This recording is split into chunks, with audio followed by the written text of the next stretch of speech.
This is an Audio Wool original.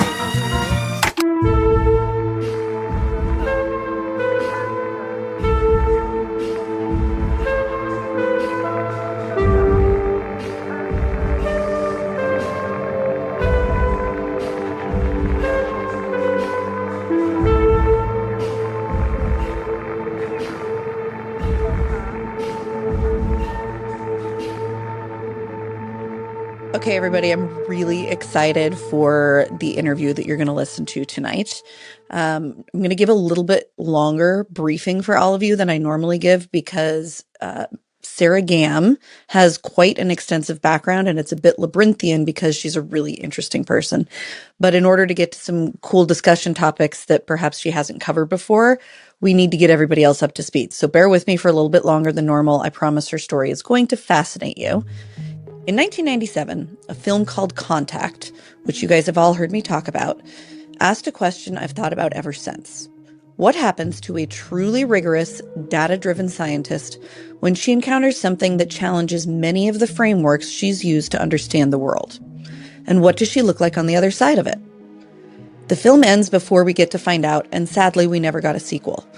Today, however, our guest is going to give us the sequel that Contact never did. Sarah Gamm grew up in rural Missouri, where she could experience a sky that is genuinely big, where the stars feel close and where it's possible to develop a relationship with the land and with mystery that is just a bit different from the experiences of most city kids. I understand that. As you guys know, I grew up in Western Montana. I know what it's like to look up at night and feel not only small, but suddenly and urgently inspired to understand more, to know what's really out there and what our place in it might be. Sarah fell in love with astrophysics much the same way, around age 8. That love carried her through a Bachelor of Science in Physics, astrophysics specifically, and then a master's in countering weapons of mass destruction. She built a career in the intelligence community at the National Reconnaissance Office, National Geospatial Intelligence Agency, the NGA, and at the Office of the Director of National Intelligence. And then her work brought her to one of the primary reasons we're speaking to her today. She was involved with the Pentagon's UAP Task Force. Many listeners will know this is the congressionally mandated program charged with detecting, analyzing, and cataloging unidentified aerial phenomena. There, as an NGA imagery analyst, she supported its work directly. Yes, this is the same program that counted David Grush and Travis Taylor among its core members. In that role, Sarah reviewed data that included satellite imagery of a resolution and specificity that most of us will never see, and she came to a conclusion that she has stated publicly and carefully. Some of what she examined was definitively not of human origin. She says that as a scientist, and she is very precise about it. That scientific precision, by the way, also saved lives. Sarah co-authored a published research paper documenting how years of satellite imagery collection blended with precise ground truth data could be used to remotely monitor the structural integrity of dams. The subject was the Mosul Dam in Iraq, the largest dam in the country, and one that engineers had long warned was at serious risk of catastrophic failure. A collapse would have sent a wall of water towards Mosul, a city of over 1 million people, and toward Baghdad beyond it. Sarah's imagery science work contributed to the monitoring effort that helped track that risk. That is not an abstraction. That is the kind of work that stands between a dam and 1 million people downstream. And then there is the other half of Sarah's story. In 2012, Sarah had a near-death experience. While she had experiences with ghosts throughout her life since age 11 or 12, in the years that followed, she began to develop what she describes as psychic mediumship abilities. She operates professionally in that space under the name Sarah Grace.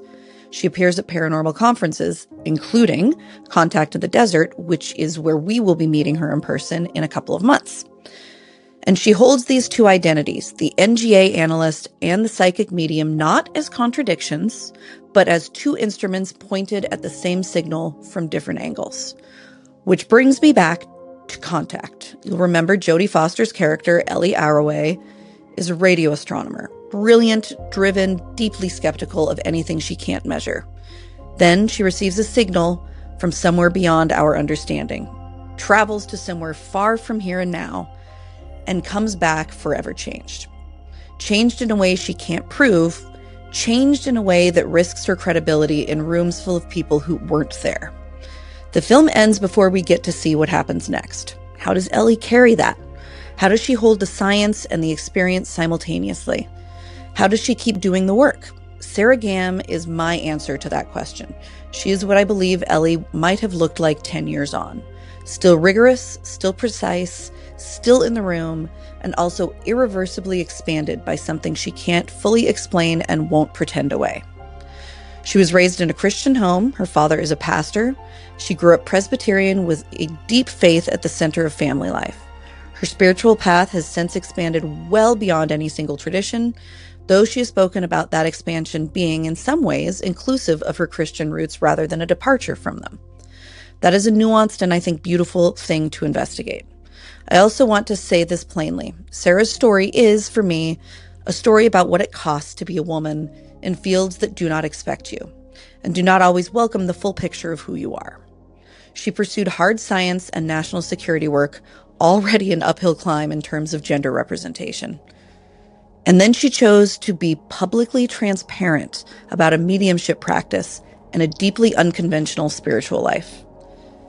That could have ended a career. For a lot of women, that calculus alone would have been enough to stay quiet. She did not stay quiet. I want to understand how she made that decision, what it has cost, and what it has given back. Notably, she's spoken about how supportive people have been in general, even within the intelligence and scientific communities. That is a powerful story for anyone considering similar bravery. I also work in education, helping students find their own post-secondary pathways. And Sarah's life is one of the most genuinely instructive stories I've come across for young people, especially young women, who feel like their passions don't fit neatly into a single lane. The idea that you can be an astrophysicist and a medium, that you can work for the Pentagon and communicate with what you believe to be non-human intelligence, that these are not separate lives but one coherent life. This is something I want students to hear, because we spend an enormous amount of energy telling young people to pick a lane, and sometimes the most important thing they can do is refuse. Before we get into all of that, I want to make sure you have her credentials clearly in mind, because the next hour is going to get genuinely unusual in places, and I don't want the unusual parts to overshadow the foundation they're built on, even if the unusual pieces are a bit frightening.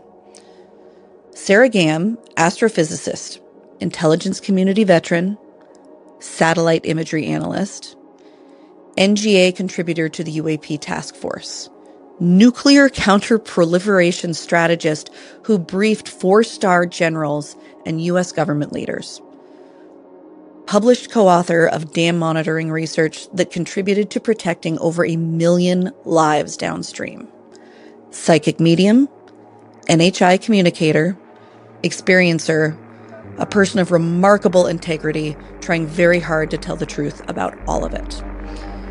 So here we go.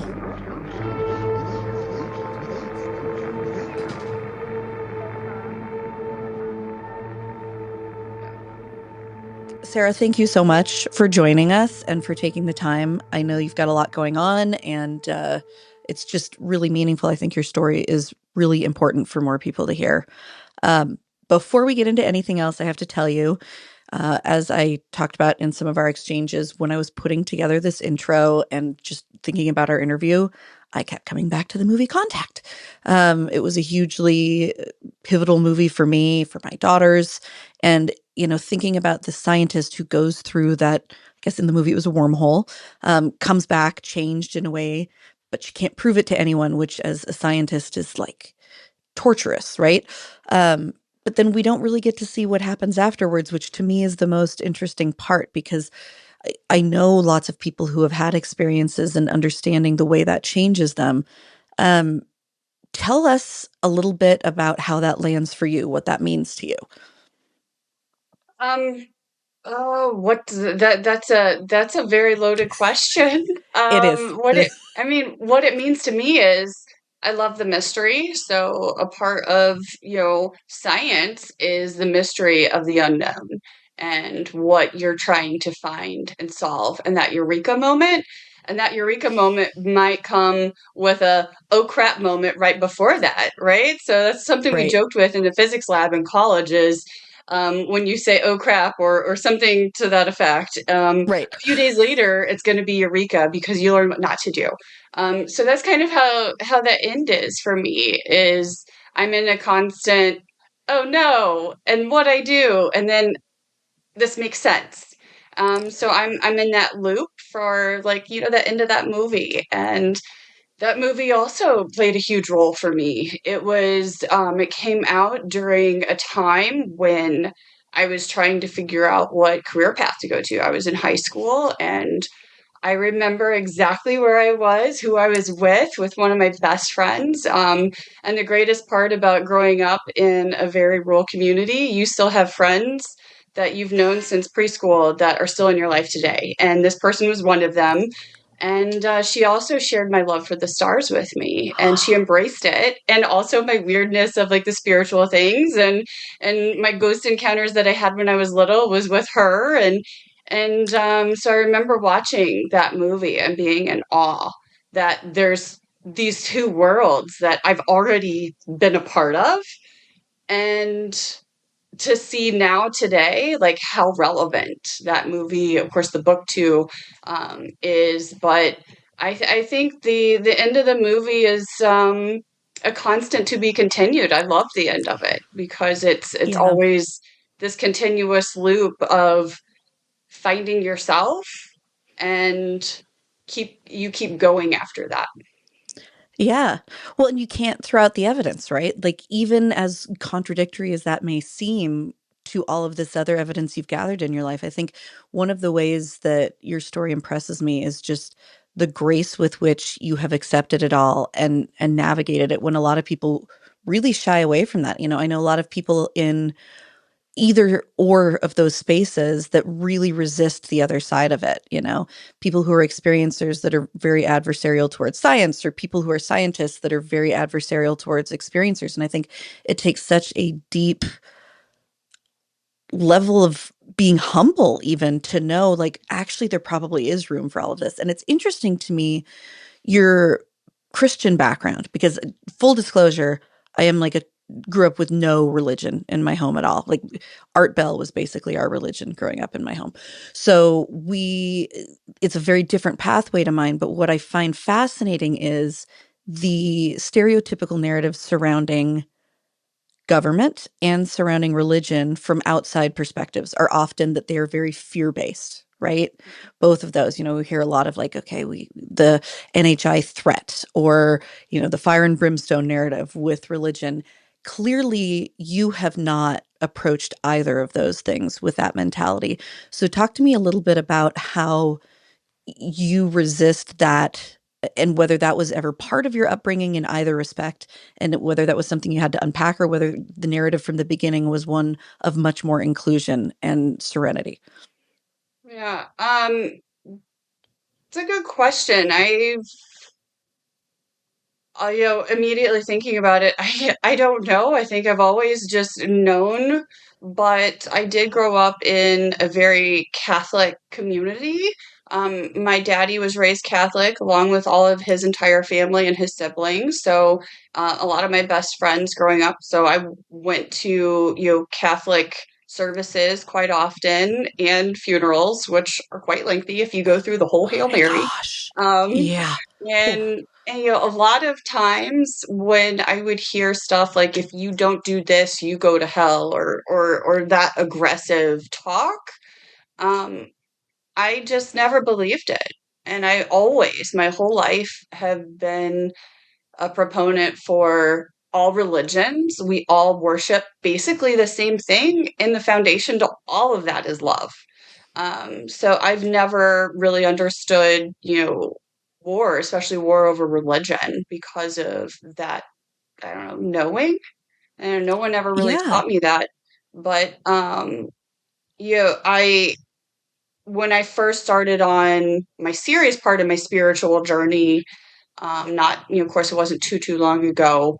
Some friends were under the impression like the devil has disguises, including my dad. My dad's a lay minister, and So he didn't like go to seminary and certify, so we joke he could bury you but not marry you. Um, I love so, that. That's great. yeah, he grew up Catholic, so a lot of the spiritual world does have disguises and can be malicious. But I think over time, he saw the goodness and what I was doing, and it brought me closer to God. And I think now a lot of other friends that have seen that don't think it's demonic. But as I was going on this journey, you do learn about the negative stuff, which of course is in the movies as well. Right. So the movies don't help anything. I Um, know. but Yeah. yeah, it was an interesting journey of just, I mean, really the simplest answer is I've always kind of known that things aren't everything out there is not demonic or negative, doesn't want to possess me, that type of the movie theatrics of all of that, which I'm sure is probably a boring answer, but it's No, like I've it's always not at just all. known. I think that's phenomenal. And I do think that, again, it speaks to that, even if we can't prove it, there's this level of intuition that some people come into this world with that it can really be guiding if they let it. And I think it's pretty inspirational to see examples of kind of letting that flow. I have to ask, because you have spent time at the Pentagon and in a lot of rooms that most of us will never see. We hear stories, from Lou Elizondo and others about really high ranking generals and government officials who very firmly believe that the NHI presence is explicitly demonic, and that's why we don't need to mess with it. If you can speak to it, did you ever have conversations with any such folk? And if you can't speak to it, or if that didn't happen, can you tell us, what you would tell them if you had their attention in a room for a few minutes? Yeah, I being public on this journey is just a little small snippet of how long I've been a part of the UAP community. And I have met some amazing people and some folks that have completely denied, even though I watched them see evidence of in a classified setting, and they still discounted it. I wasn't brave enough to ask them because I was, one of these things, I was kind of like a fly on the wall and hitting, the play button type person. So I do know those type of people I can confirm are out there. And, I truly think a lot of our religious upbringing and the culture is a big part on so much all of this and why people just jump to demonic. And it also relates to a lot of our fears, our ego. So our ego is, fear based, and it tries to keep us, alive and surviving and fight or flight mode. And so I get it because it's easier to just brush it off as something is demonic or something is evil versus embrace the unknown, which is huge. Like, going through astronomy classes in undergrad, you learn about infinite space and you learn about all these different quantum physics, like such small things we're talking about. It's really hard for our brains to grasp and to understand. And so instead of embracing it, people just say no, space isn't infinite. So I get it. I get it from a scientific perspective, and I get it from a spiritual, religious perspective as well, that it's easy for us to just brush it aside. And so that's what I would tell them, is just to have an open heart and open mind when it comes to all of this, instead of having those walls built up. It's I scary, think but it's that's worth it. right. And I think that's so beautiful. It really seems, again, not to like overplay the dichotomy, but those two worlds, I see beautiful things come out of both of them. And then I also see, when the ego gets in the way, really scary things come out of both of them. And I think it's, like so much in our lives, it feels like if you can really pull that ego away from it, there's just so much to be gained. Um, and I know you had, as you mentioned, you had some ghost experiences growing up. It wasn't as though there was always this, rigid wall between you and anything of the unknown. But 2012 was a pretty big hinge point for you in terms of that kind of exploding. So can you tell us a little bit about your near-death experience, what happened, what it was like, during that time, and then what changed afterwards? Yeah, so I'm an optimistic person, so that plays into a lot of this, and I have a very like bubbly personality where I joke I leave a trail of glitter everywhere I go. I So I've been like love that my that. whole life because people always ask if after my near death experience if my optimism and my bubbliness happened after that. It's like actually no, that this glitter I was born with, and it's apparently infinite amounts because it doesn't end. I love that. But Oh, I yeah. So I went in for a routine septoplasty, which a deviated septum. I still have sinus issues, so if I blow my nose during the interview, I'm that's why. sorry. Because like apparently I still can't breathe even though things are straighter. So I went in and I surgery went fine in the recovery room part. When I wake up, I ask for stickers for after surgeries because I don't know, they're Because great. stickers are amazing, of They course. truly are. And when I was hugging my stickers and I asked the nurse if I could go back to sleep, and she was like, "Sure, I'll wake you back up in a few minutes." And then oh my gosh, I was hugging my stickers. So I was so proud of them. I worked really hard and I You did. closed I've my heard that eyes. surgery's rough. Yeah, yeah. And then I heard the nurse say, "Oh my God, she's not breathing." And I thought, and I'm still hugging my stickers, and I'm like, oh, who's not? That sucks. Like, I pray for whoever's out there. And it was me. So I stopped breathing, and then my heart stopped. I did have an out of body experience, an OBE. And no one told me this whole time to this day, no one's actually told me that I stopped breathing because, like, I heard it and I knew it, right? So I had Wow. out of body, went to heaven, saw family. Well, I actually technically didn't see them. So my heaven experience was a little bit different than the common, story of hugging Jesus and all that. I was in complete blackness. I was in the darkest void, but it was the most Fascinating. beautiful place of love and peace. Like if you close your eyes and you Wow. take a deep breath and you imagine all this love around you and your family embracing you and pets and everybody there, it's that feeling but exponentially more. So it's like it's Okay. so hard to describe the love Yeah. and the peace that was there. But it was So, like, blackness. did you hear, like, were any of them speaking to you, or was it just like this entire immersive feeling? So it was really mostly telepathic. And so at this point, I had already been having for many years communication telepathically with loved ones in my dreams. Now I know they're called vivid dreams. So this telepathic communication was already natural to me. So it sounds very weird to say. I've never actually said it like that before. But I knew what grandparent was around me. I knew what loved one. That friend that I had mentioned from my childhood, her dad passed away, and he was there, Oh and my so I gosh. had all these people around me, and some of them ancestors. I didn't know who they were, and then I heard a voice, and the voice said, "I got to go back," and I was like, "Excuse me." I'm good. Like, this Yeah. is amazing. There is what was terrible. And so the voice, that's like the only voice I actually heard that wasn't telepathic communication, kept on telling me I got to go Wow. back. And I was like, I got free will. And they were like, no, no, you actually got to go Actually, you back. don't.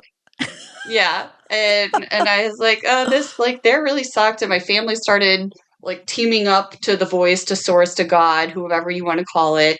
Right. And when I started like yapping back at them, like, are you kidding me? You're taking his side? And that's when I woke up. You woke up. Oh my goodness. Oh, Mhm. but I mean, how much that has to change just knowing that that's what's on the other side. Like the freedom you must feel to live life knowing Yeah. what's waiting. And what's neat is like I feel like I was meant to remember so much because I even remember after waking up what was happening to my body. I remember doctors saying things and not understanding the words, and you know being transferred to the hospital because I was in an outpatient surgery center, and the nurses, like, I remember so much of the encounter, including the next day as well. And it's to tell people about it. And so many folks are afraid of death. And my response is, why? I've been there. It's amazing. This Right, is right. worse than death. Yeah. Yeah, which again, like if you listen to people who seem to have removed the ego from the conversation, that seems to be a consistent message, you know. Um Yeah, Although you do hear time to time near death experiences that are slightly more traumatic or fear based. It's interesting to absolutely. me that Yeah. even you saying a dark void, like that sentence, if you just stop there, to most people's like, oh my gosh, that's the most horrifying thing I can imagine, Yeah. right? But it's fascinating that with the framework that you had, you weren't pulled into that like temptation to be afraid of something like that. It was something Yeah. totally different. Yeah. I never felt fear. And that's also something that somebody's asked me before, like, weren't you scared in blackness? And I was like, that until the question was asked to me, that was never a thought, was to be scared of the darkness. And then I That's found amazing. out 10 years, it was almost 10 years to the day. So I call it my alive day, or Sarah's Still Oh, Alive Day is the full title of it. oh my But gosh, I love that. thank you. So May 10th is the day, and on the month prior to my 10-year anniversary, I was at a spiritual event, and one of the guys speaking had a near-death experience story, and he mentioned being in blackness, and I immediately I raised my hand to ask a question, like, why? Like, I have been wondering this whole time, why didn't I see all these colors and trees and nature, and I wanted to see my family's faces, and um but he explained it to me as, you know, before there was light, there was darkness, and God had to turn on the light. And what I experienced was literally pure love. And that, Wow. yeah, I cried a lot for days, trying to comprehend those words and the feelings. And of course, like, thinking about it, I go right back to that space, right? And a lot of times when I talk about this, I'll start crying because I start feeling that love again. And our our confined bodies can only hold so much emotion before, my eyeballs start leaking. And Hmm. it was such an amazing moment to finally learn, and it made sense to me, like, it resonated of, Wow. wow, I that was pure love that I experienced. And God did have to turn on light, and then after light came all the other things with humanity, right? And Right. I got to experience that little, like, pre-light moment. Like something very deeply elemental. Like, yeah. Wow. But what a cool way to think about it. That's amazing. Um, so tell me how that experience also played a role in I've heard you phrase it as you wouldn't take no for an answer in finding a support role for the UAP task force. Yeah. Um, I mean, because you're, it seems so wonderfully skilled at uniting the different parts of your abilities, it's probably natural that they would be connected. But for those of us on the outside that maybe aren't quite as harmonious with our different components, what role did that play in feeling like, no, I really have to help with this? Um, I think not taking no was more of my excitement and my personality, and knowing I knew the deputy director at that point for a while. We had worked on some big serious projects previously on, like, the Mosel Dam thing, and so I know you talked about that in my intro. And Yeah. the guy sitting beside me, I'd also known for probably 10 years or something at that point. And so maybe not quite that long. So I knew them well enough that I didn't have to, like, put my personality behind a little brick wall, or behind some walls. So I just kept on pushing and pushing, and gave, like, really good reasons why you can't say no. Like, I already know the people. I know who to go to. I know this person. I know the database. I know, and you couldn't really say no after I gave this argumentative essay very aggressively. I love it. I love it. I mean, and I think it's interesting. I've also noticed in interviews I've heard with you, I have not heard you speak to like, oh my gosh, these have been really difficult industries to be a woman in. On the outside, I look at that and I go, oh my gosh, it has to have been really difficult, but it's not something you, at least in what I've heard, have focused on a lot.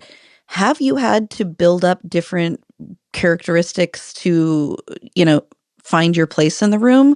Or is that a narrative that hasn't been really true for you? Oh, absolutely. I mean, it started when I was little. I grew up in a very large family with a lot of cousins, and it was very male dominated family. The first girl, um, that was like my generation that was born, we were, oh my gosh, 10, 15 years apart. And the next one, after that was only like 4 or 5 years, but we didn't live near each other. So, but I was surrounded by boys my whole life and always having to prove myself. And I was a tackle dummy for my brothers, learning how to Oh play my gosh. football when I was little. And yeah, so I grew up very strong and independent. So I already had that thick skin going into a lot of my science classes. I was the only woman in a lot of my physics and astronomy classes, and it didn't really phase me because we were all on even ground then. And then, I enter into, the world of the intelligence community where, I call it the old white men club. And it was a culture, and they didn't want women sitting at the table. If there was a chair open, I was sitting at the table, no matter what my job was, no matter how long I had been in the position, and that's still true today. I will sit at that table. And then now I will go around the room and count how many people are there, and I'm the only woman. So Still. one meeting last year, there was Oh, 25 people in the room and on a call on for this meeting, and I was the only woman. And that still blows my mind. But I've encountered, oh my gosh, so much jealousy and so much discrimination, sexual harassment. I've reported things to, even went up to the director of NGA, National Geospatial Intelligence Agency, at one point, and he brushed things under a rug. Um, yeah, it has been a hard climb, and one of my jobs at NGA, I was working with IDF, and I was Israeli Defense Forces, and so I was going to Tel Aviv to work with some of the IDF soldiers, and which was absolutely incredible experience. oh They're my just as gosh. amazing as the news is making it out to be right now, by the way. So I was Wow. going there, and before I went, I had already experienced such, like, try to knock me down a peg or two from, Army colonels, West Point, teachers and stuff during my Mosul Dam stuff. Because I was going to the Middle East quite a bit when I was supporting the Mosul Dam things, or Mosul Dam project. And so I asked my boss, who was a woman, and I was like, so do I need to like prove myself to them before I get there? Like, do I need to like say what I'm doing, and I have this degree, and I have all that? And she was like, no, not at all. They are not like that whatsoever. They're going to be happy you're there. And that was the case. Fascinating. But like that's something that I have to think about when I join a project. Like, do I have to somehow prove myself worthy and intelligent? 'Cause, like, one of the trips that I was in the Middle East, and this was active during CJTF-OIR, Combined Joint Task Force Operation Inherent Resolve, fighting ISIS. And so that fight was from airstrikes. It was supposed to be from the air. We had boots on the ground. I was gonna But say, I thought Obama's thing was no boots on the ground. Wait, and okay, we you were boots. we were boots. And Okay. one of the missions, I was also offered to go to another country to support some another project to help with the ISIS fight. And the officer in charge that was supposed to sign off on my paperwork ended up making up something, and he had already tried like doing the gotcha thing, and like trying to put me in a corner, and it wasn't working because I had all this knowledge, and I'm not a quiet person, and so he didn't sign the paperwork. So when I went to go get on in the convoy to go to the airfield for departure, I couldn't go, and it was because of that proving, and he was that was Wow. his "I'll teach you" moment. And yeah, so there has been many things over life that have just been absolutely So ridiculous because I, yeah, when have something a like uterus. that happens, how how do you, because so again, there's so many points I can identify in your story where it's like I probably would have thrown in the towel, been like, yeah, I'm over it, I'm done like fighting this battle. What keeps you going when you I mean, like that specific story, I can't imagine how angry I would have been. What Yeah. keeps you going through that? Sometimes it's the people around me because they also know how valuable I am in the room and on the project. And I mean, I can't make this up. We were so a lot of our missions were staged at Arif John, Camp Arif John in Kuwait, U.S. Army base. Mhm. And so we would stage there before we would infill somewhere else in Iraq. Like whether we just go into Baghdad to have meetings at the embassy or whatever. So we would stage at Arif John, and we were sitting around a table planning a mission to the dam, to the structure, while ISIS was still like the structure was taking indirect fire from ISIS because ISIS had just been kicked out of the structure. And we're talking about infill and exfil and what each person would be doing on the mission. We had like SEAL team protecting us. We had our own like, PPE, personal protective equipment as well. And one of the guys who wasn't going actually told me I couldn't go because I had green fingernail polish on. So I was joking. And I'm like, that's a funny joke. And so we all keep talking.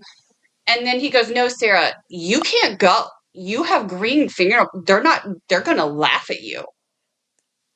Uh, oh, Are you serious? what? And then he kept going, putting me down in front of everybody. Oh my God. That was my shutdown moment. I was like, okay, and my family, because like I do have a very loud voice, and they joke that I'm Mouth from the South. So it's like if Mouth from the South opens right now, I'm going to Uh-huh. probably be kicked out of the country. And so I kept quiet, and we all walked to the chow hall after that. And some of the guys that I had known for a while at that point walked up to me, and they were like, "Are you okay?" And I was like, I need a minute. Like Yeah, I can't I open my mouth yet. appreciate this, but I need a minute. And then at supper, they all let me know, they were like, "You cannot let him get to you." And so it's like the grit that I have definitely has a breaking point. And that moment, I'm like, green nail polish? Are you kidding me? Oh my God. and Like, and that was a breaking point for me, but luckily I had people around me that valued not only who I am, but my intelligence value, what I brought to the project. And I was able to still like point the people that did go, because I actually wasn't allowed to go oh, because of like what they this guy actually was doing. wow. I mean, Yeah, what a statement that is about your credentials, though, that's the thing. Like they have to go so far down the list that they're to your nail polish to say, yeah, "Yep, this is the reason. We couldn't find anything else, but we're going to fixate on this." yeah. Wow. Wow.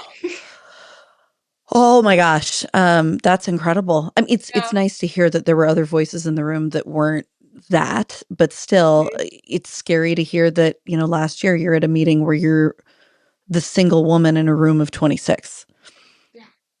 It Wow. it is, of course I'm used to it now, and more people I find, and maybe I'm just finding the right positions to be in aren't as discriminate and aren't doing the sexual harassment or the discrimination, um, and embracing the women now. And what was really cool, and this to me will always be such an amazing memory.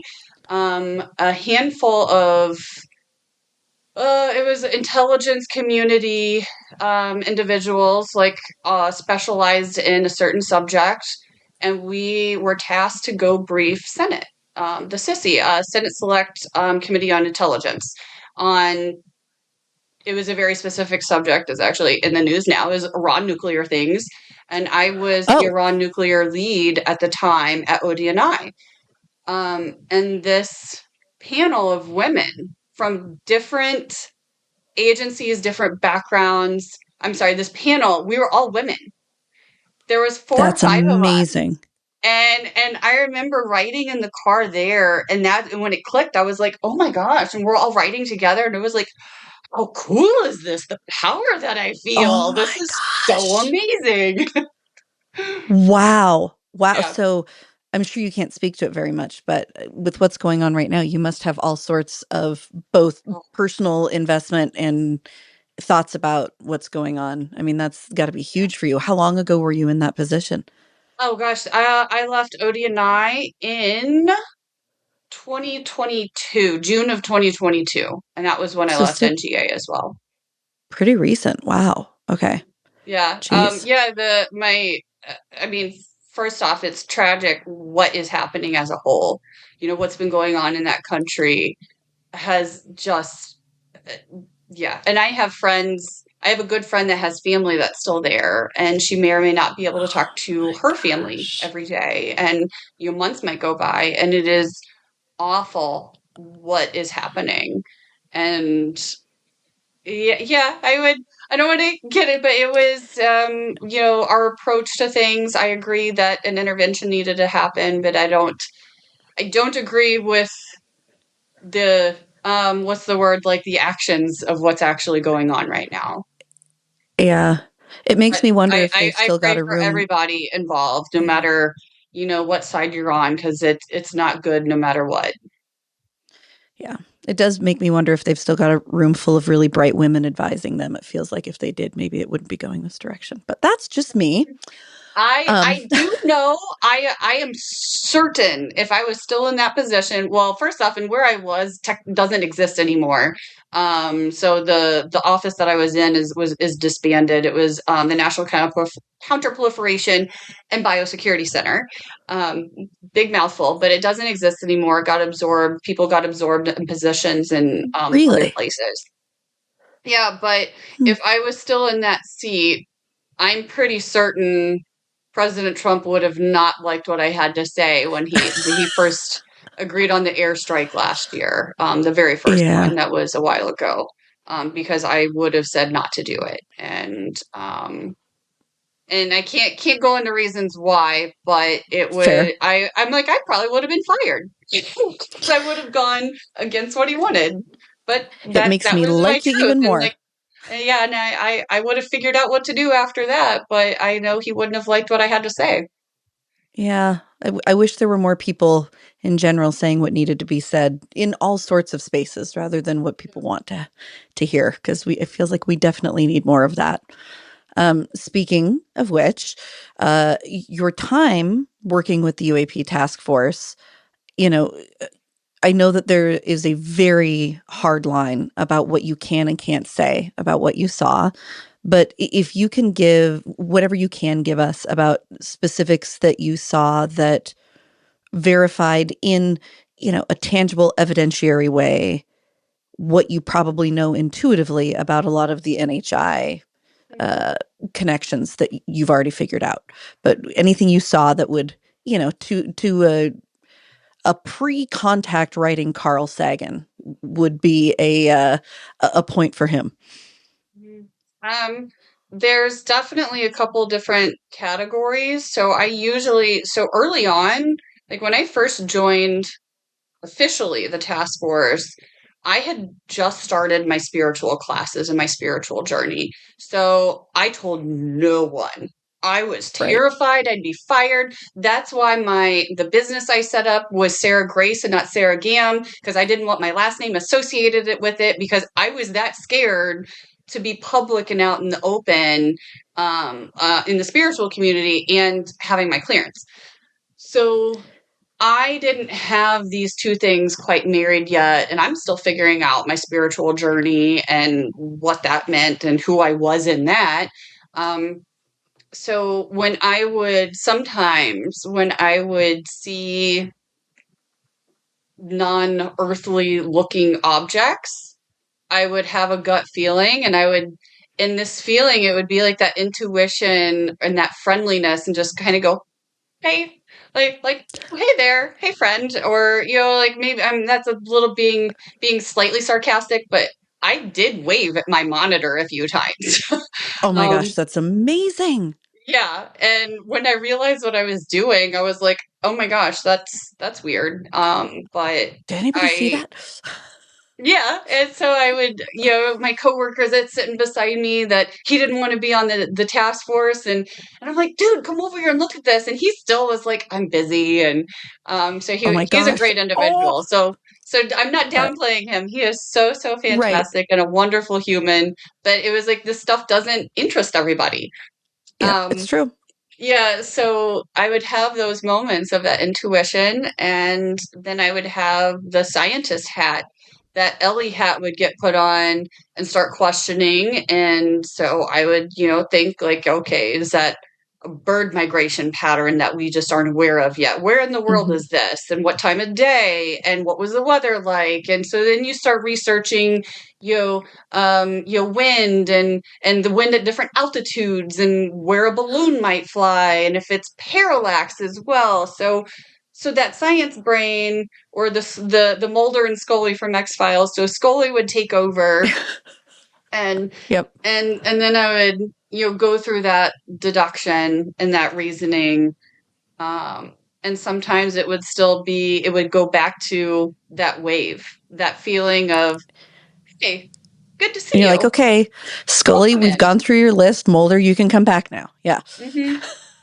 Yeah. So, I mean, what percentage of the material that you looked at through the, UAP Task Force fell into that category, would you say? I know it's small. Everybody talks about how small it is, Yeah, but it is very small, and I never write down the number that I say, so it's probably going to be different in interview to interview, but it is very, very small. So, um, like less than 5% of what okay. was seen. But I also didn't see everything either. Like, I was never read into a compartmented program or a SAP special access program, Mhm. for this topic. So I saw a fraction of what others, like what, of course, Lou Elizondo, because he was actually like a director, more director level.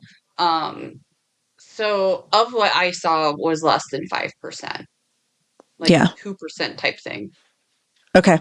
But still a notable presence where there were definitely things you felt satisfied. Yeah, we've gone through the list and there's nothing that can check this off. Yep. Wow. Learned a Wow. lot about birds. Yeah, I bet. Which is, I mean, I've heard you tell a couple stories about things that so many other people were convinced, like, this is it. We've got this cool image or this cool video. And you're like, oh, it's a balloon. It's a bird. I'm sorry. And I love that because I think, again, being that voice of honesty, whether everybody wants to hear it or not, is so important.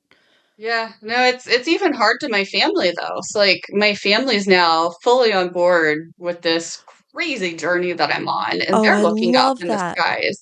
And I have, one of my family members was so excited one night and texted me an image, and I was like, "Oh, can you give me the context and da da da?" And so then he had a video, and I was like, "I'm so sorry. Like, I love your passion for what's happening, but that's Venus." Like, You hear I was Venus comes up a lot, man. yeah, because Yeah. it's bright. It's bright, and like sometimes clouds will move, but then, we project what we want to see. We want to see something. Like all of us, well, not all of us, I shouldn't speak for everybody, but a lot of people want to believe and they want to see something. And sometimes it's just the planet. And Yeah. that sucks to tell that person that. And, even my dad and his best friend, they were coming in from, we have kind of this, I don't know, we'll call it a man cave. It's going to sound like a little white trashy, but I'm what we from have on the Montana. You're farm, fully safe. it's an old bus. So my dad had to buy. I grew up on a farm, right? And so my dad Oh, had to I buy a love bus this. one time for tractor parts. So it was cheaper to buy a whole bus than the actual tractor parts. Absolutely. Oh, totally. Yeah, yeah, yeah. So, so what happens when you have a bus on a farm? It sits out in the front of the house for a while, and my mother was like, "You get that out of here right now." And so dad took it to call it the back 40 on the farm, and it turned out to be like a camping thing. And so like a Boy Amazing. Scout group has stayed back there at one point. There's a wood stove in there. So that's where everybody goes to like hang out before deer I season love and that. or just to hang out in general, like let's go back to the bus. Um, so I yes, love that. yeah, it is. It's so wonderful and random, but just so loving and the wood stove works really well in the winter. Like you could even cook on top of it. And so my dad and his best friend were coming in from hanging out back there, and they saw the Starlink after a launch. They saw all the satellites, and The but big, yeah. I'd never seen anything like that, neither had him. And they were so excited, as you should be. And dad Right. called and he was so, oh my gosh, I loved his excitement so much. And he was like, Yo, Sarah, what was it? And I was like, I'm so sorry, that was Starlink. And I was like, I'm not wanting to burst your bubble because I'm very jealous. I have not seen that yet. and Yep. and so yeah, sometimes giving the truth also hurts me. Yeah. Well, because it's nice that people are on this journey with you. You don't want to discourage that. But at the same time, you know, that honesty is what makes it so That's an valid. And airplane. that's why we Yeah, can all, that's an airplane or that's something, and people don't like that because they want to believe that Venus image or video that they got was something related to NHI, and they're so hopeful, and so giving them the news that it's not, it does hurt. But I'm not going to like cupcake things, and yeah. I would rather the truth be told to me versus good job, kiddo, you got something neat. Right. Right. Oh, exactly. Which is, again, I think one of the many reasons you're a really important voice in this space. Um, Thank you. you have used that voice to be very candid, which I appreciate, about um, Arrow essentially absorbing the mandate of the task force.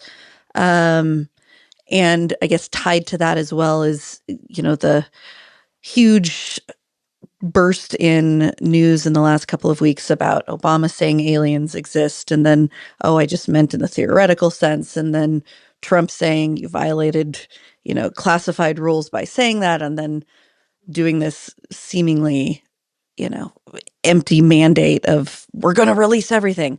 Um, and then Arrow stepping in and saying, "Yep, we'll take care of it. You betcha. We're on the job."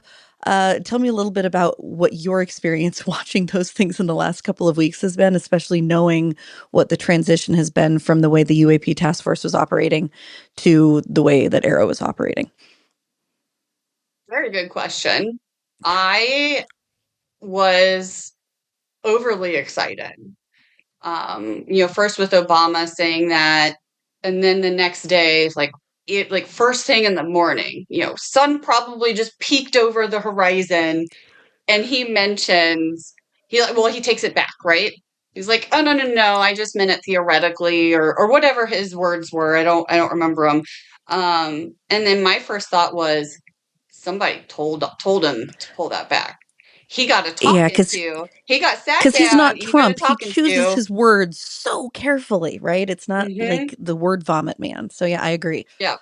And so I truly, this is Sarah's opinion that he got a talking to, and that he almost disclosed something. Um, and then, of course, President Trump's response to that. Uh, I was excited. I still am. Very, very excited. And people got upset at me. I mean, I'm not an influencer on social media. I post things that make me happy, which are usually hiking things, hugging trees, or cats. Yep. So like I could care less if people get mad and unfollow me. I had to block probably over 20 people because I posted, president's tweet about, My just like gosh. disclosure and whatever his words were about like assembling a team and stuff. Because like folks were mad about like that's distraction from the Epstein files. Of course it is. I'm not Right. stupid. I Right. know these Yeah. tactics. I've been surrounded by these type of men my whole life, right? And that's a distraction from Iran. That's not a distraction. That's still happening. Forces are Right. still being moved all over the world for this. Yeah. And Oh, and so you know, instead of thinking of the positivity of this, I mean, the topic is being discussed, not just of UFOs and UAPs, aliens and bodies are being yep. discussed worldwide. Yep. BBC picked this up, and folks Yeah. are doing nothing but complaining. And like, there's going to be nothing that comes out of this. There's not going to be a team. They're going to put Arrow in charge, and nothing will happen out of that. And I'm like, it don't matter. Talking about this worldwide right now. Right. That's such a big win for the UAP community as a whole. Like, we are so jaded on this topic. And yes, things Yeah. that the president says, I don't drink the Kool-Aid, right? But it's still being discussed. And so that was my optimistic view on all of this that's been happening. I have heard that Arrow has been charged with releasing what they have. Yes, that was a massive disappointment reading that. Yeah. But it's still being talked about. I will still be hopeful. I will still speak my truth and hope that folks actually do release some of the things that I've seen in the classified space. Right. Oh, how cool would it be? Then we could actually talk to you about those things. Oh my Yeah. gosh, that would be It's so funny great. because I was a bit, I'm, anybody who listens to this podcast, we aren't going to get into it here, but I'm pretty darn political and I have a big mouth as well. And so I was very much like, oh, this isn't going to mean anything. And then one of my close friends brought up, hold on a second. The fact that he's saying that could be really meaningful on the international stage and almost as like okay, now the door is opened, maybe some of these other countries feel a little bit more comfortable coming out with things that in the past there's been either a written or an unwritten expectation that because America's keeping it quiet, we have to keep it quiet. With all of your extensive international experience at levels that your average world traveler certainly doesn't get, do you think there's any truth or hope to that? And are there any countries that you think are maybe more likely to take that cue? Oh, absolutely. I mean, London, the UK as a whole has come a very far way over the past few months. Bank of England is starting, wait, World Bank? Wait. Oh my gosh. Why is the I read the phrase, same article. I know what you yeah, mean. I don't remember which one it was. World Bank? Oh my goodness. Oh, my friend is going to be so Byron, look it upset I up. didn't get this right. Anyways, but Helen McCaw, she is phenomenal inside and out of a soul. And she has been working quite hard to sometimes the detriment of her family. And by detriment being safety reasons, because people have visited her house and did some scare tactics and stuff to get her to quiet down. And yeah, so the UK is coming up, and I know, even the Middle East, some people in the Middle East have visibility on this and are trying to be proponents and letting folks know this is a world issue, not just a US thing. That other people should be involved. There is an organization I'm involved with Ireland. It's called UAP Ireland, Oh, and we're wow. a small but mighty team, and even right now, there was ASA, Ryan Graves' organization, put out an article about how there's no reporting for anomalous objects. So it's not stated as UAPs on purpose, but there are some high visibility right now in Ireland that there's not the same reporting mechanisms for pilots. So once they cross international waters from like the US into Oh, Ireland airspace, if they see something crossing over that line, the reporting mechanism for something anomalous isn't the same.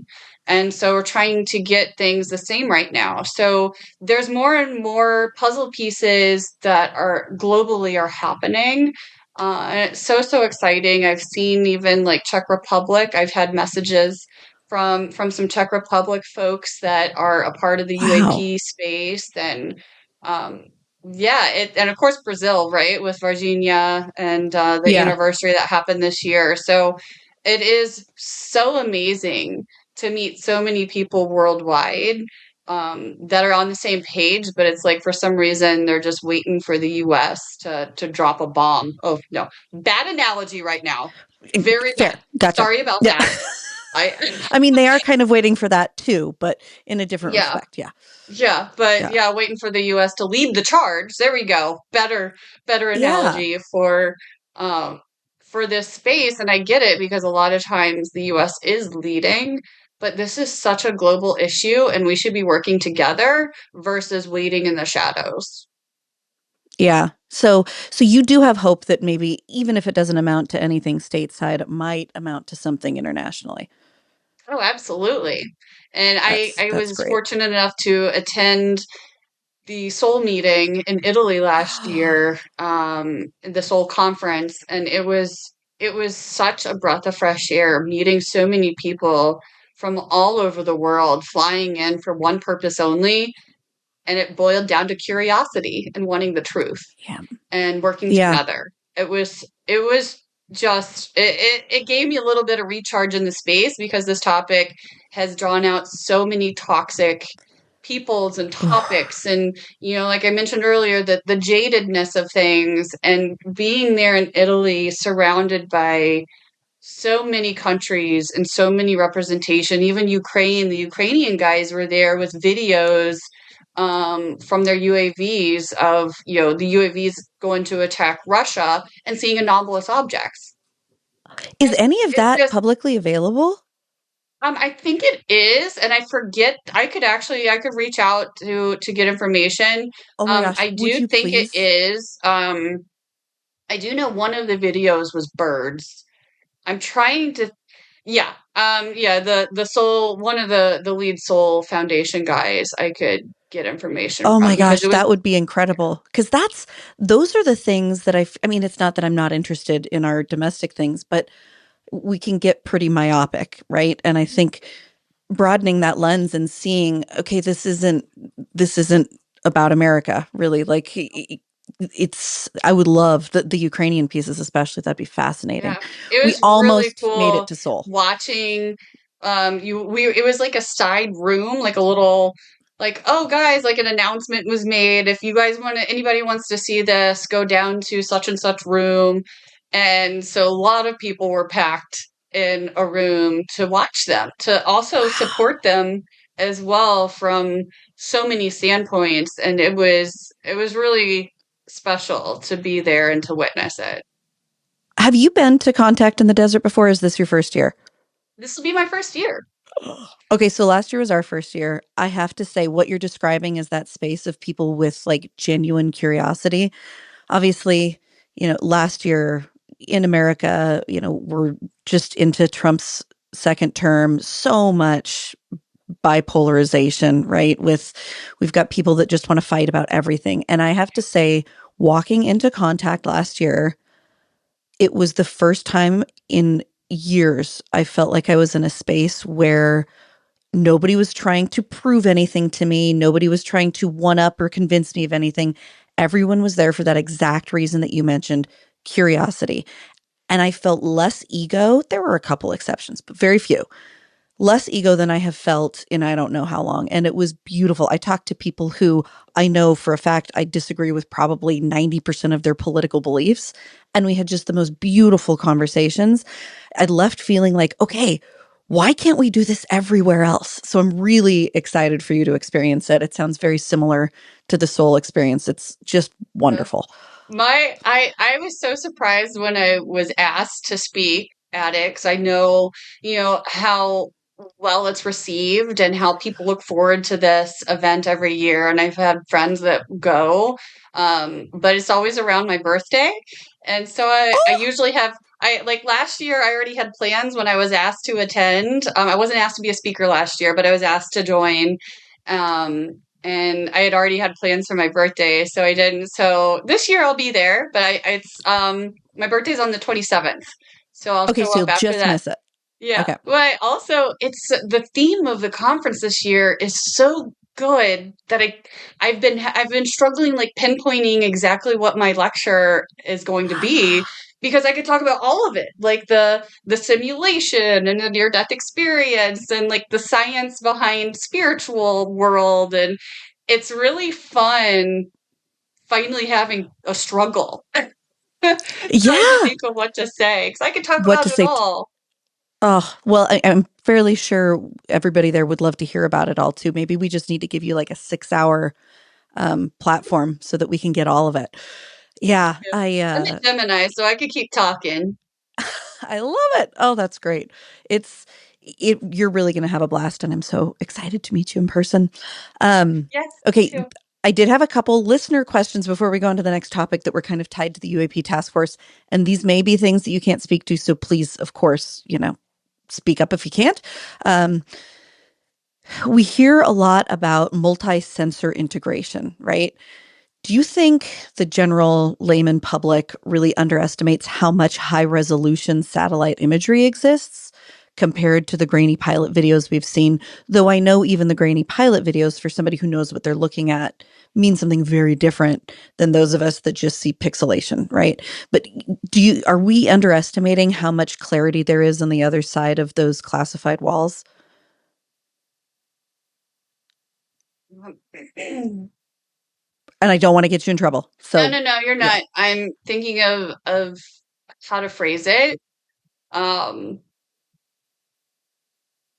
there's definitely very good quality data. Um, uh, I'm not going to fully answer your question, so I'm Fair. sorry. But what I'm That's going totally to fair. say is there is very, very good quality data that I've seen. So there's more out there. So I'm very well aware. I've seen like a small percentage of the small percentage. And what I have seen, some of the data should be able to be released from Arrow. If Arrow is the one that's releasing stuff under the president's charge of the team and disclosure and all that, um, that wouldn't compromise the sensor or the places that we're looking. Um, Okay. so sorry for not fully answering that. No, that's a great I'm answer. aware. Yeah. Yeah, no, that's an excellent answer. Another question, which I thought was a good one. Are the NGA's current satellite sensor arrays, to the best of your knowledge, calibrated to detect craft showing those five observables? Like, or do you think that is something that isn't a priority at all, and therefore it isn't really being tracked in that respect? I mean,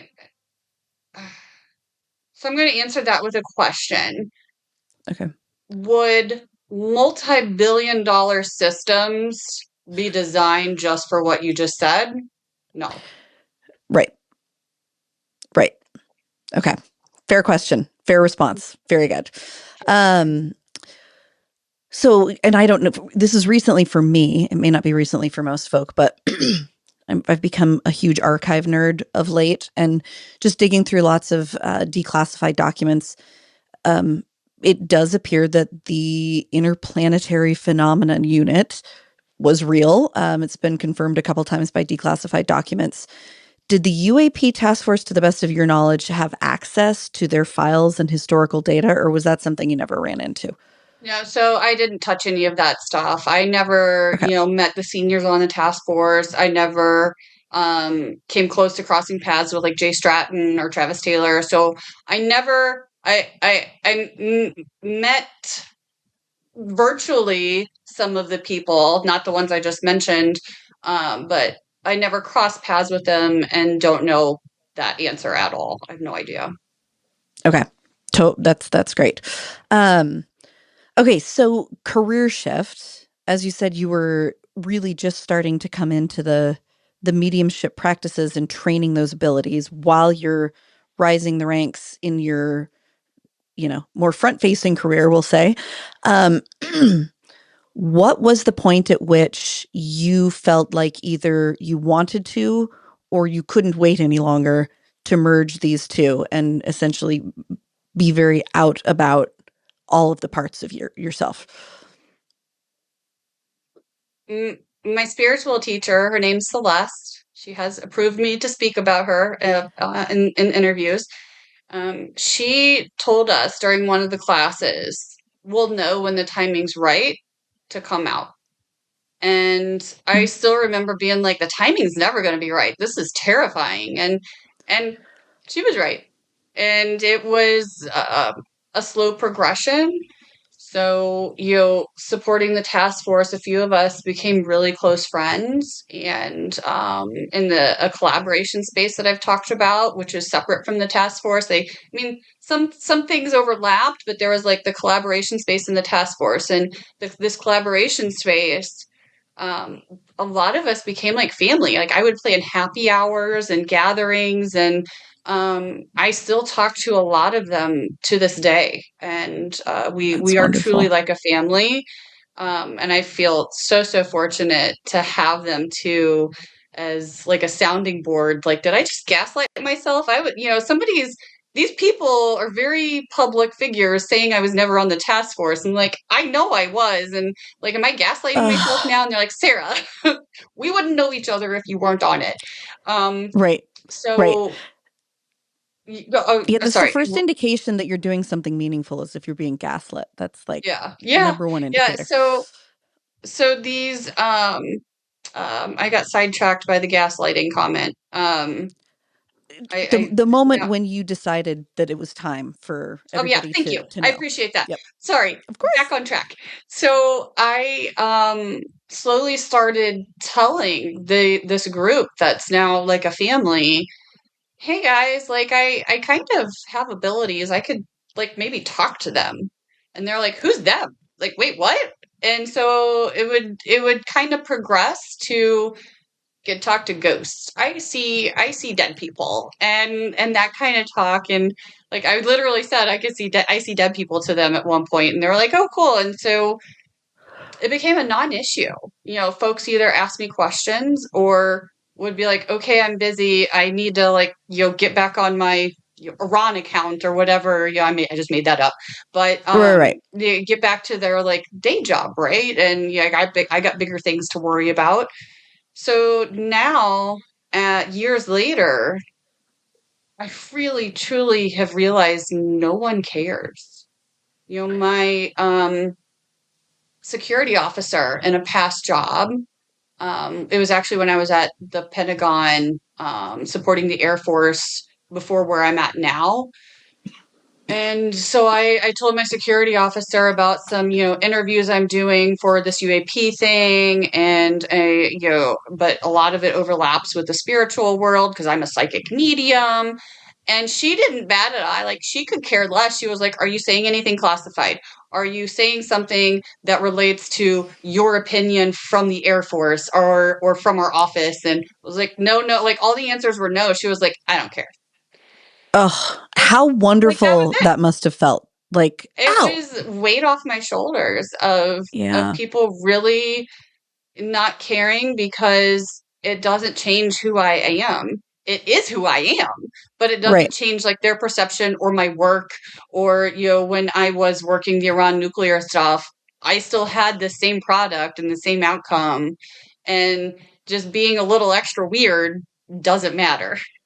Well, especially when your work speaks for itself. I mean, obviously, you wouldn't have gotten into those roles if you weren't incredibly skilled at what you did. It's nice to hear that, aside from Green Nail Polish Man, people were understanding that, like, either this is interesting or it's a non issue, but it's not a problem. Yeah. Yeah. It's it was so nice the first time I fully actually said to a coworker at work in a classified environment, "Hey, I'm in psychic medium classes." And they were like, "What's that mean?" It's like I could talk to like your dead grandmother. I'm like, okay, like back to work. Like it didn't Right. even, Right. yeah. Cool. Whatevs. Yeah. Hmm. So, and I don't know, obviously it's not necessarily classified, but I'm sure that there are personal parameters you put on it for your own reasons. I'd love to hear as much as you're comfortable sharing about the mediumship practice itself. I know you've talked, and I've heard this in other places too, that perhaps looking at non-human intelligence and ghosts as separate things may not be accurate. We may be talking about the same space there. If you can tell us anything about how that process looks to you, if somebody says, I am interested in communicating with somebody who has passed on, how that melds with perhaps the non-human intelligence and kind of what understanding you've formed about that world. Huge question, I know, but Yeah. Those worlds collided for me. I was getting ready to say by accident, but yeah, there's no coincidences, only synchronicities, no yep. accidents. There's just time moving, even though time's not real. Anyways, bad analogy again. Um, it was during the pandemic, during the shutdown, and I worked out every day outside to get some fresh air and take a break from work because everybody's cooped up in their house. And after my workout that day, I was doing yoga. I decided to just lay out on my mat and meditate for a few minutes. And sometimes when I meditate, I do a certain practice to raise my vibration and have some protection and everything. And I just said, take me where I need to go to learn something for my best and highest good. And then the next thing I knew, I had an Arcturian, an alien race in front of me, Okay. and it's I'm sorry. How I did you know it was an Arcturian? Was that like part of the by understanding or? so it ended up telling me that because I was like, "Where are Okay. you from?" 'Cause this was my first like exposure to an alien race, really. And so I had no idea. But one thing in my spiritual classes, our teacher really ingrained in us is to ask questions. And so that became a habit to start asking questions during sessions or whatever. So I started asking questions and but then I also like went to Google afterwards and typed in the being that I saw and the description of it, and Arcturian also came up. So it was Um confirmation. So just can you yeah. describe it for us? It was like a bluish, I think, color, like a light blue. Oh my gosh, this was so long ago.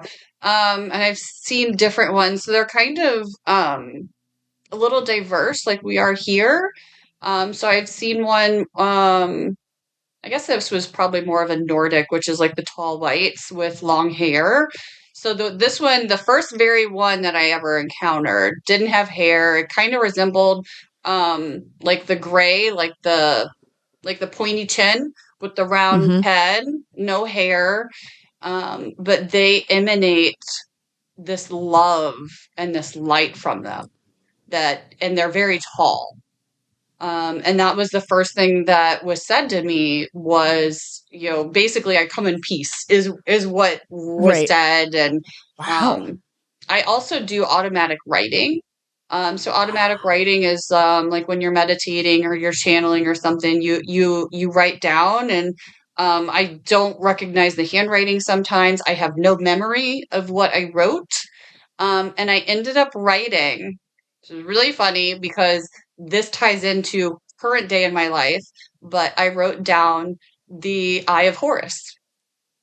And Oh, I was writing it so hard and going back over what I wrote that I almost wrote through the whole paper. wow. And I had a huge connection. I went to Egypt in November 2024 and had very large connection with Horus while I was there. So that was really cool. I'm Really? like, oh my gosh, like everything, synchronicity, right? Things happening. So I always knew that this entity was of love and light. It communicated telepathically, which is the same how a lot of other spiritual communication is done with me. So I would have a knowing and feelings and like the words that were sent to me like through my third eye through the telepathic Mm-hmm. communication were in my voice, but they weren't mine. Right. And so that was my first exposure with an Wow. NHI. And then I was doing a ghost hunt. So I used to go to the Oregon Ghost Conference in Seaside, Oregon. Oh Highly my recommend gosh. if anybody is Love out that Oregon. way. Oh my Yeah. gosh. And the people there, everything, like what you were saying with Contact in the Desert, how it's like the safe space. That was my first experience with a safe space because Oh, I'm wow. a weirdo and everybody else is there too. And Yeah. there are no questions that are judgment or like it's such a great environment, such good people. Highly recommend going if anybody's nearby. It's usually towards the end of March, so it'll probably actually be in a few weeks. Ooh. Um, Oh. so Hmm. I was doing a ghost hunt and I do the mediumship part of the ghost hunt and I'm live at the conference and people on my team, my friends would be elsewhere. So at this instance, friends were in Tombstone, Arizona Mm. at the Undertaker's spot. I don't know what to call it now. Um, but they were going around with some cameras and like ghost detecting, ghost hunting equipment, technology. And sometimes I'll start getting an image of something, and the more I talk about it, the clearer it'll come in. Like it'll kind of like you're focusing a camera, and like you that there's Saturn's rings or a telescope or whatever. Like there's Saturn's rings, Yeah. and but at first it's like a blob. So that's kind of like what it is, like talking about an entity or something, and so the focus comes in. So the more I talked about it, the more the focus happened, and I was like, that's an alien. I'm sorry. And so I described it and I'm like, you need to like turn the camera, pan to the left. And there was an SLS camera, which Mm-hmm. is the one with the stick figures on it. Yep. And they panned and exactly what I described, even how the figure was standing, because it was so tall, it was kind of like Wow. hunched over, Hunched over. and it had like these like long fingers. You could see all of that in this stick figure, which is great. I'm like, Wow. I'll never get used to the immediate validation of things that I get from like, this is my body. Right. I don't need that camera. I don't need that. But anyways, Right. so this alien Wow. shows up in our ghost hunt and it's on like the audience is there, and I when I do these I also like the audience to participate. So if any mediums or any intuitives or somebody's in the audience that sees something or whatever, I'm like, just speak up, like this is your time as well. And so other people were interacting and it was just so cool. And now I know why that alien showed up is for me to talk about it today, that those worlds are married and everything truly is one out there, including us. That was a very long story, so I'm sorry. No, that's a beautiful story. It's what's really fascinating to me. You've been to Sedona, I'm sure. I have not yet, actually, sadly. Oh my goodness. I feel like that would be a lovely place for you. So, there's a place you've probably heard of it, but it's right outside of Sedona called the Bradshaw Ranch. It's almost like a mini Skinwalker Ranch, I would say. Um, so for my 40th birthday, my husband, who is certainly a skeptic, but very embracing of all of my joy surrounding this, we did an epic road trip down through Sedona and White Sands and up and over to Roswell and even to Area 51. But when we were in Sedona, we went and looked at Bradshaw Ranch, and it just felt very strange to me. I don't have any refined skills like what you speak of, but just very strong, overwhelming feelings in that place that I got. And since then, I've done quite a bit of research on it. And there's a gentleman I spoke with who's done a lot of work there. Jürgen Hess, he goes by Hoodoo Tall, but he's a lovely guy. I'm sure you'd love him. But I was interviewing him a while ago, and he was speaking about an encounter he had there with essentially meditated, and there was some kind of an NHI being, and he knew he was supposed to walk across this field to go like meet it. And as he started walking, he was just overwhelmed with this love and light, I guess is the best way to put it. And he stopped at a certain place because he felt so overwhelmed that he didn't match that level of beauty and light and grace, and was like, almost felt like I can't be in the presence of this. It's making me recognize how deficient I am in all of those respects, and kind of turned away. And he's had other experiences, but what really struck me was it reminded me, different wording, different situation, of what I've heard Jake Barber talk about with as he approaches this craft and feels this overwhelming, and it sounds so spiritual and so, esoteric for any of us who aren't raised in any of those practices, but it really aligns with what you're saying as well. So are you, I guess, would you say that most of the entities out there that people are interacting with fall into that same category?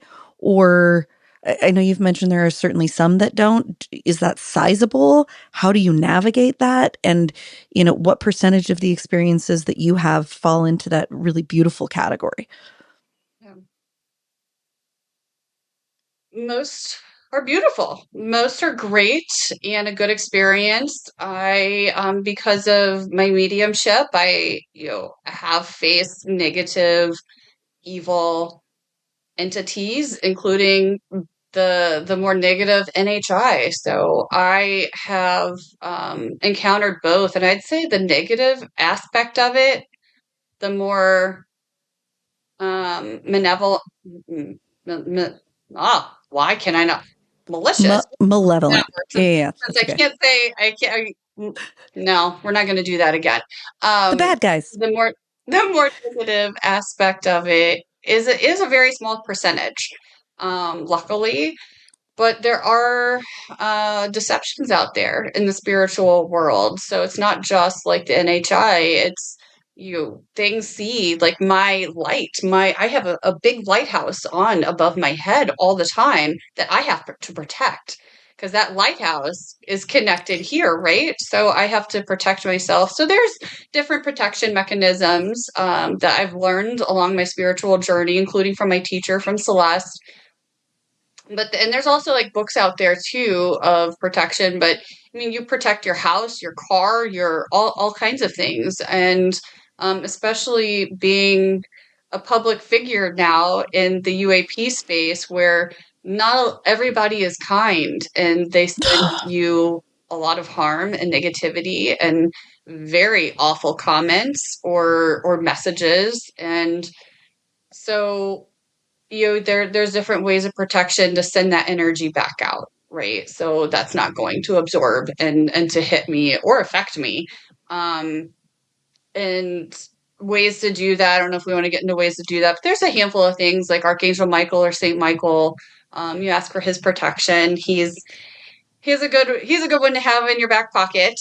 And then other ways of imagining just a bubble. So a lot of spiritual work is your imagination and intent, which I love because it's so different than the scientific world. Because if you intend for an experiment to work, everything in the world is going to work, right? So I really love the different duality between my brains of this structure and this intention and imagination being able to work. I kind of just went on a side tangent. No, that wasn't a side tangent at all. That was exactly what I was asking about. Is it your sense that for somebody like me, this going this far is a little bit new to me, but different species, do you think there are hard lines of like these species are overwhelmingly malevolent, or is it much more like humans where it's individuals, not full Um, groups? yeah, so the more malevolent entities would be things like you hear about the Greys, or draconian, the lizard people.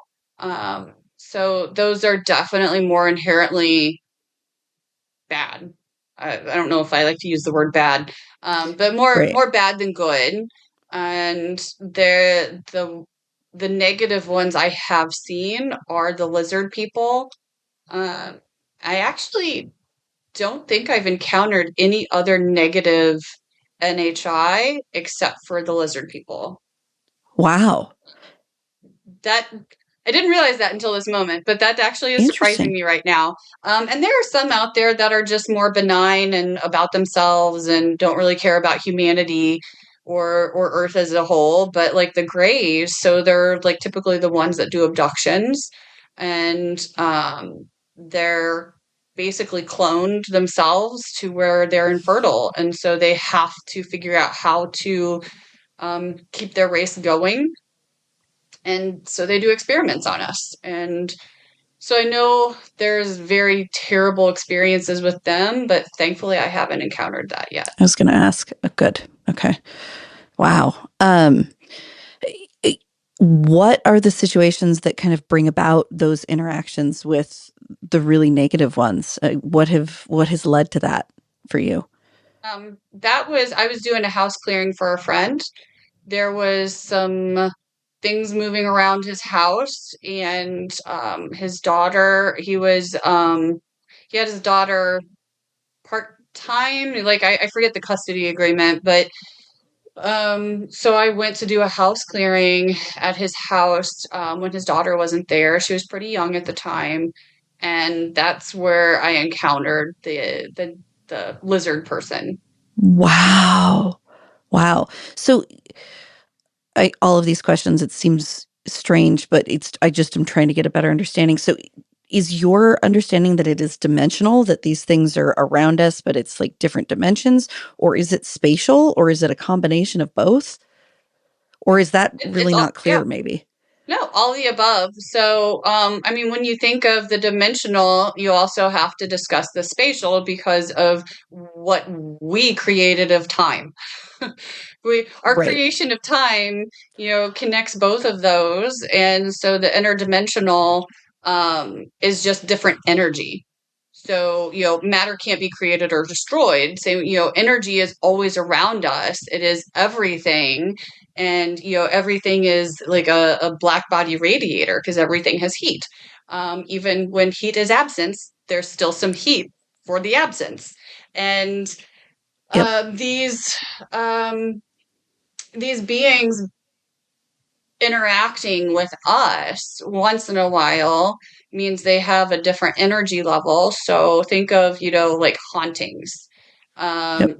cabinet doors opening and closing. That's energy concentrated from another dimension to open that cabinet or to throw that object. So it's the same for NHI. So it's the same concept, and they are around us. I would say it's not like like a ghostly haunting where they're around us all the time, 24/7, because they also have stuff to do. But they can connect with us telepathically. Once I go into a meditation, they're not always there. I don't always talk to them, but I'll reach out if I have questions or if I want to talk or if they have something for me. They're gonna, wait for me to connect. And so it's kind of like that lighthouse, right? The lighthouse I mentioned, when that lighthouse goes on, they also might see the signal, bat signal. Right. I like Yeah. that. I like that thought a lot. So the bat signal goes on and then they come and they meet me. So you do at least have some control of it. You're not full blown, I see dead people and it's just constantly surrounded Oh you. yeah. You've been Well, able to, yeah, yeah. it I seems would be very overwhelming. super duper drained. I was just telling somebody last weekend, actually, they're um, talking about how they're, I call it in one foot in both worlds. So one foot in the spiritual world and one foot physically here in this body. And I told him, I was like, that's going to end up killing you. Like our Yeah. bodies aren't made for that. We need to get there again. We likely were operating at that level at one point, but things happened. We got rebooted a few times, And so humanity's in the 3D dimension right now, and we have to get back at the level where we could operate in both of those worlds at all time. But right now, this meat suit can't handle that. Yeah, yeah, even a finely tuned one. Yeah, that makes perfect sense. You mentioned your trip to Egypt and the Eye of Horus and your experience there. I don't know if you're comfortable sharing details about that, but certainly seems to tie to what you were just saying about, there's potentially likely some incredible knowledge that humanity once possessed and has forgotten. And I'd love to hear kind of what that experience was in Egypt for you. That's on my bucket list, top of the list. I, I can talk about Egypt as a whole. The whole trip was it was so remarkable, and so I don't like a lot of the things I experienced. People would say you're full of poo, but I did. Oh, Like I was there, I witnessed it, and I saw the hieroglyphs. And um, but one of the meditations. So we were in. I'm trying to think. I'm also trying to like pick out which story I want to say right now. What might be the most important. Um, How about the Osirian? In Abydos, there is the Osirian. It is ancient. They don't know who built it. Some Egyptologists might say some words, but they don't know. They also don't know how old it is. When you go there, even the people I was with, so the trip I was on, so Ross Coulthart was there. So those that are curious, you could actually look up. He did some segments on the trip, and so he's published those. So you could actually look them up. And oh, I'm I biased, will. but I love them. Amazing. So the Assyrian, they don't know how old it is, but likely over 50,000 years old. Way predates, Wow. Egyptians and building the pyramids and everything, and very sacred spot. So when you walk in, even the folks, I call them the muggles of the group, they could feel the energy there. There was an energy difference, and it felt healing, and it felt old, and it was purposeful, like this was built on a vortex, or it was built where it was for a reason. And so they let us in this room, like a vault or something. I don't know what to call it. They let us meditate for a little bit. Oh, And wow. sometimes when I meditate, I don't travel, astral travel, I don't do much, but it was like my soul couldn't wait to eject. I was like, I'm out. Goodbye. And Wow. I had the most transformative meditation of my life to this day. Granted, that was only like 2 years ago, year and a half ago. Wow. But it was so I never ended up telling anybody on the trip about this because I couldn't talk about it at the time. I had to process, and I had to kind of understand what my experience was. But I was taken to um, it was like what would have been a temple, but in current day when it was still beautiful and um, not ancient, right? So there were different gods in front of me, and Horus was one of them, and he was in his human form, and he actually like levitated me up and said some things and did some things. And when they woke us up from the meditation or told us we had to go, I didn't realize I was so like out of it that a lot of people had already walked out, and it's like little small pea gravel in there, like little gravel chips, and so it's loud. Like I heard no one. And I Oh also my goodness. when I opened my eyes, I had tears. Like my tank top, everything I had been sobbing like the whole time and also Oh didn't know my it. gosh. And so I know from, my spiritual journey, tears are important for many reasons. So like during a meditation like that, or while you're getting a healing session, whether it be Reiki or whatever your session is, if you have tears, that something in your body needs to be released. So because tears have toxins in it and they have different things. So tears are multi-purposeful, right? So you don't just cry when you're happy or sad. So I Right. know like there's something in me that transformed that needed to get out of my body. I couldn't stop crying for a while after Oh it. my gosh. It was so weird. And it wasn't like I was sad, like I didn't know the reason for my tears. And one of the guys like walked up to me and I was like, "Can I have a hug? Like I don't know what's going on." Oh my And and goodness. so when we walk out, we went to I think just this is so cool. So I have this amazing meditation, and I'm also shown a past life in that meditation as well, where I was a very powerful Egyptian female warrior. So that helps with the power now, right? Wow. And That's so so cool. we walk out of the Assyrian and we walk in the temple. One of our first stops in the temple is in a room where the ceiling hinged open and spaceships came and landed. So like big ceiling that Yeah, so somehow. yeah, and like the ceiling now is closed, so you can't see like it doesn't hinge open or anything, but you could but like there's an obvious like ramp that goes up, and like they've sealed it shut now, but there's also hieroglyphs on the wall of spaceships, and there's stargates. There's like it's and there's even a gin, like a genie gin, a hieroglyph on the wall, like blue Aladdin Disney character genie, Oh and a my gosh. hieroglyph, and a Black Hawk helicopter was in the same temple. And what was this temple? Yeah, I and now I'm like I saw so many things. I'd have to like look at my That's phone, okay. but I know it was in Abydos. I can't remember the temple. Oh I'd my have to get on my phone for gosh. that. Um because I know I'm gonna say the wrong temple that we were at. So I'm like, it wasn't in Dara, but it was in Abydos, and yeah, it was again like even Ross's segments that he put out, that's included. He even talks about the helicopter, and um it like I said, you gotta go. And it's like stuff that Clearly.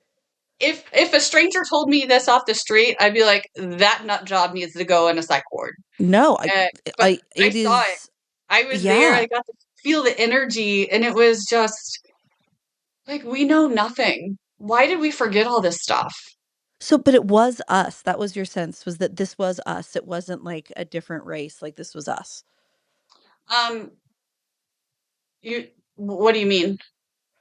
What when you traveled back in time, or when you were shown all of this from Oh, when these buildings were um, original and built and I've had different visions while I was there. Like when we were in Valley of the Kings, in one of the tombs, I knew the tomb we were in was never a tomb, and it oh. was the sarcophagus. So it was a giant, granite box. Sorry, that was placed there. So I had a vision that it was a giant. So they, say that Anunnaki helped build the pyramid. So I tried going in not biased about anything, but I saw what looked like giant humans. So I didn't see an alien, like there weren't blue people or anything, but it was giant aliens that would be like 2 stories tall. I'm like looking outside, so I'm like on the second level. So they'd be like 2 stories tall, and they were guiding with like levitation with their hands down the tunnels in the Valley of the Kings, so to the tomb, and they were like sending this energy in, but they had like human apprentices they were teaching this to as well. And the Oh, humans wow. were on both sides of the sarcophagus, guiding it. And because they were too big, they couldn't fit down the tunnel. So they were standing outside guiding. And then, so I tell a couple of people on the trip about this. And they're like, I've actually had the same visions. Like one of the guys is also has spiritual abilities, and then our guide, he said, Sarah, just wait, because you'll see in hieroglyphs almost exactly what you described. No way. Sorry. What? That's And so we went to multiple temples, and there are hieroglyphs of these giant humans with in this like Sorry, I needed water. I don't know what to do with it. And so these like they have like their hands up, and there are these like rope looking things coming out of the hands, but that's the The levitation energy. energy. Yeah. It looks like a necklace, like a beaded necklace coming out, and it goes around the blocks, and then the next hieroglyph is the temple being built. Like the Oh temple is my complete gosh. from these blocks being yeah. That's Egypt. incredible. You should Okay. go. Hmm. Wow. Wow. Of course, it sounds like that trip too was pretty unique. My Hmm. goodness. Like the places that you saw. That's Yeah. amazing. And Peru too. So I got to go to Peru last year. So a lot of the same people, we went to Egypt together. We wanted to travel again. So we went to Peru and went to similar places where we learned about, many megalithic sites that aren't always advertised as megalithic. So 13 plus thousand years old. So many similarities to Egypt. It was really cool carrying the knowledge Wow. that we learned from Egypt on to this completely different place and seeing the difference of the granite blocks and how they're smooth in Egypt but not quite smooth in Peru, and the it was really really amazing and very similar feeling in places where it just felt like a healing vortex, a healing spot, and just not knowing how long we've actually been here and why we forgot, and we know nothing. Wow. Yeah. Which honestly, that for me is one of my litmus tests of like whether I really want to hear more about what a person has to say. As soon as somebody tells me, yep, nope, I've got all of it figured out. I know exactly what this is. I know what our history is. I'm like, maybe you do know some stuff, but clearly your ego's too much in the way for me to listen very much to you. And so I really appreciate that. And it brings a question which is a little bit touchy. My inclination is to ask, who should we be ignoring in this space? Who have you flagged as like, okay, yeah, this person is coming. But instead of doing that, because that feels a little bit fraught, right? Are there researchers or experiencers who have genuinely added to your understanding or whom you look to as like incredibly founded and on a journey similar to yours, which is not ego ridden? Um, I feel like some of my answers are biased now because I know people very well, like Lou Elizondo. He's family to me. Um, I know people are divided on him. I mean, I have his book right behind me, and he didn't People are he divided didn't on ask me to everything. do that, by the way. He didn't ask me to put his book behind in me and my interviews, and I do it because I support what is written, and I truly value what he's done for a global impact in the At great UAP risk to topic. himself. Yeah. So he is family to me, and I truly believe he's somebody who has the kindest heart and the best intentions in this topic. Oh my gosh. Um, because you brought up like the negative people first, that's what keeps coming to mind, and I definitely don't want to talk about the negative I because I know. don't want to spread that, and I don't. Totally I understand. what's some things that have happened to me from some of those people are beyond unkind and unprofessional, and I still don't want to talk about them like that because we're all in this together. And I grew up in a small town that talked about people nonstop, and I don't want to Yeah, propagate you don't that. want to do that. That's totally Mhm. fair. Offline, I may beg you for some names just for my own personal, not for, sharing with anybody, but just for like, there are so many books. Which ones should I just skip? Like Yeah. which interviews do I miss? Because it is such a full space in so many beautiful ways. But like you said, it's easy for the detractors to get in there and the trolls. And so Yeah. yeah, I love the idea of Yeah, and I publicly. love like of course this is a little bias as well, but James Fox's films. I just what he Oh, I had risked. I Oh, had a go ahead. chance to interview him at Contact last year. So the one thing I feel like I'm pretty good intuitively, I can't tell whether somebody is telling the truth, but I feel pretty good at determining whether somebody is telling their truth rather than like trying to come up with something. And he was one of the most genuine humans I've ever spoken to. And again, just the lengths he's gone to, the grassroots efforts with all of the movies he has made, and just how relentless he's been and how much he's given up. I'm totally with you. He's incredible. Yeah. I was lucky enough to be present at his National Press Conference Club event Oh my in gosh. January. I got a front row seat, like right in the middle almost. Oh, that's And amazing. to be able to feel the emotions of these magnificent, brave souls from Brazil that came forward to speak on the UFO crash that happened.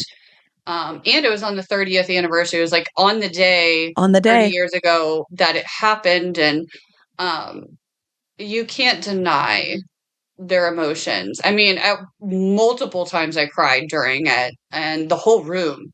I don't know how somebody would have had a dry eye at one point. It And was it it was was really cool. beautiful to watch. So I am a fan of James Fox. I know he has risked so much for him and his family, and I think that's pretty cool. And I will be in a film by Darcy Weir coming up this year. So I know Oh, that's, great.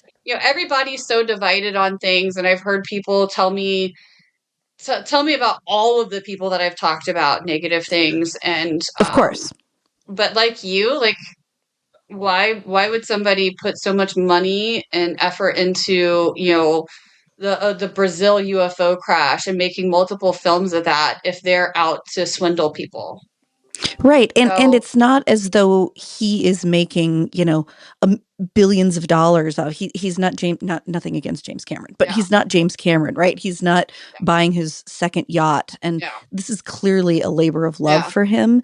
yeah, And and yeah, that's the same for Darcy. So I'll be I know he's working on multiple projects right now, and I'll be in one of them. I can't discuss what it that's is yet. okay.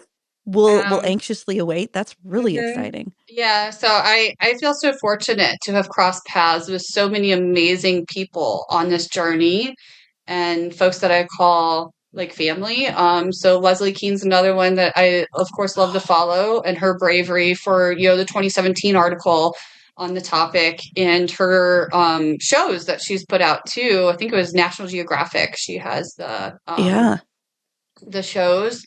So I'm still trying to think of other people that I truly love and follow, but all of them that I come to mind are a little biased because I call them friends and I trust them. And this topic, it's so hard to fully trust somebody, unfortunately. Yeah, I mean, that makes me trust the recommendations more, actually, because when it's backed up by personal experience, it's not just a one-dimensional analysis. It's a really multidimensional analysis of whether there's veracity there, and that's really helpful to me. Oh my gosh, I feel like I could talk to you for like 10 more hours. Hopefully, we'll get to I spend some know time this is together. great. And This has been great. oh, I cannot thank you enough for what you're doing. And like I said, not just from the UAP space, but just by being this model of a human who can figure out how to meld the most important parts of who they are and live that life rather than feeling like you've got to stifle half of it. I know so many of us in so many spaces feel like we are choking down a part of us that really wants to come out. And it's just so beautiful to see someone doing it, even though it certainly isn't easy at all times, and the beauty that comes from that. So thank you so much. Thank you. I appreciate that so much, and I'm fortunate that that's seen sometimes because this journey has not been easy. I have been on an island by myself, and no other person's come forward as a scientist, intelligence analyst, and psychic medium. Yeah. So I have been trying to navigate these waters as best as I can, and I thank you. Well, yeah, I think you're doing it beautifully. And if there is anything that you really want to make sure we point people in the direction of, I mean, I, you haven't written a book to the best of my knowledge, have you? My gosh, you need to write a book. No, not yet. I keep getting asked, and Spirit also is telling me, like, I even know the title of it. I just have never started writing. Well, where you find the time, I don't know for all that you do already, but is there anything that you really want to make sure we share with people about any work that you're doing right now, or any, as you said, you're still working on what your lecture is going to be at Contact, whatever it will be, I'm sure will be amazing. So I hope everybody comes to hear that. But anywhere that people can find your work, both mediumship wise and anything that you're offering in these other spaces as well. I really don't know where to send people next. I think I'm going to shut my website down. 'Cause it's Oh just been no, sitting there and it's expensive. Like I have to it is renew it right expensive. now. And I'm like, oh my gosh, that is so much money for something that is never used. I haven't even Yeah, updated the website for many years now. But I haven't been actively practicing with like paid clients on my spiritual work for quite a while. I've been taking time for myself. In the spiritual world, when I dove in it, I was so excited to learn, and that curiosity just kept going. And I immersed myself in a lot in a little bit of time. And so now I'm yeah, putting myself as a priority and letting my body catch up with my mind on everything that's happened. So I'm taking a break from doing readings for people, um, but I'm on social media. So Sarah Grace Warrior is my Instagram. Sarah Grace Psychic Medium is Facebook. I'd say probably better on Instagram just because Facebook's, oh my gosh, the business page, not oh, fun it's a to deal nightmare. with. Yeah, I And then there's totally agree. scammers, and every time I do an event or a podcast, I'll have like scammer accounts being created by people. It is the worst to try to get them shut down. Anyways, so Sarah Ugh. Grace Warrior at gmail.com is also how to Oh email wow, me. Um, that's really generous of you to share. Jeez. but I don't, yeah, for other events and stuff, I mean, there's Contact in the Desert. I will be a part of the State of the World Forum. There's a talk that's coming up March, oh my goodness, 22nd. And Oh, soon. it's on NHI and AI and discussing the similarities and the convergence between the two Oh, things. wow. So that's with Ubiquity University. So I am doing that. Pretty excited about that too. So We'll definitely get a link up for that so people can do that if they would be interested, which I mean that sounds fascinating. I'm gonna have to put it on the calendar. So yeah, and any, one of my things that I like to ask when we at least have the space of guests, is there a question that you really always want people to ask that they don't ask, and you just are hoping to be able to share an answer to, but you haven't been asked yet? Can you, at the end of me asking you 1,000 questions, is there anything that comes to mind? I haven't thought of that. That's um, totally fair. no, I think through this journey, I mean, I no, I don't think so. You ask different questions than I haven't been asked before as well, Oh, which I good. I I love, having to think on the spot. It's yeah, that goes back to being the Gemini and liking to communicate. My thing though is I always like to mention to be kind. Like this topic draws out so much negativity and divisiveness and duality that we are all on this spinning rock together. Yep. It's easy to be kind and it's easy to have empathy. It takes work for anger and it takes energy for disgust and for hate. So just be kind. If you don't agree with something, scroll. You don't have to make that nasty comment or send a nasty message. Um, be kind. I love that. Beautiful words of wisdom for anything you could possibly be working through. So that's really kind. Sarah, thank you so much. And I know there's more to talk about, and I'm hoping we can get you on again to do that at some point. But thank you so much for taking so much time for me today. Yeah, thank you. I appreciate it. And thanks to everybody listening.